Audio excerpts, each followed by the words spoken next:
Still seeing red, more from our collection of tomato memorabilia. I'm going to just show you, here's a little Campbell's, one of the little Campbell's kids.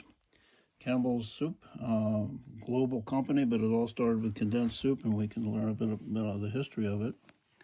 So it started with this guy, Joseph Campbell, who was preserving or in jars fruits. He teamed up with this guy who was canning.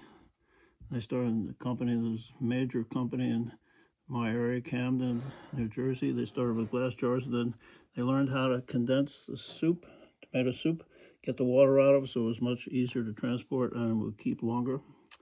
This is their original label. This was done in 1897. This guy, he was a chemist. He invented the process of condensing soup, taking the water out of it, made it something available all year round on your shelf. They had their own laboratory and greenhouses for different varieties. And when I was growing up, it was big news. It was tomato soup time in Camden. These trucks would be all over the place carrying the baskets of the tomatoes into the factory. This is their advertising, thoughts of advertising Campbell soups. So Grace Drayton, she was the creator of the Campbell Soup Kids. There's a little one there. Campbell Soup Company.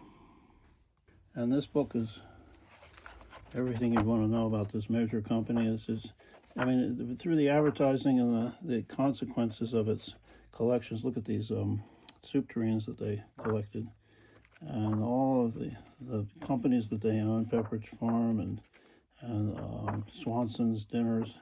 So it all started with tomatoes. Chef Boyardee is one of their companies, but Franco-American spaghettis, all that. It all started with condensing soup, tomato soup. This is some of the exhibits that we've been doing, panels that we have. Here's some of the objects that we have for kids to figure out what they're made of. Ceramics, glass. Here's the killer tomatoes product, squeegee ball. Actually, look at these.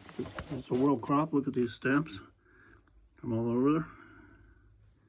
Some of our books and some of more of our collections.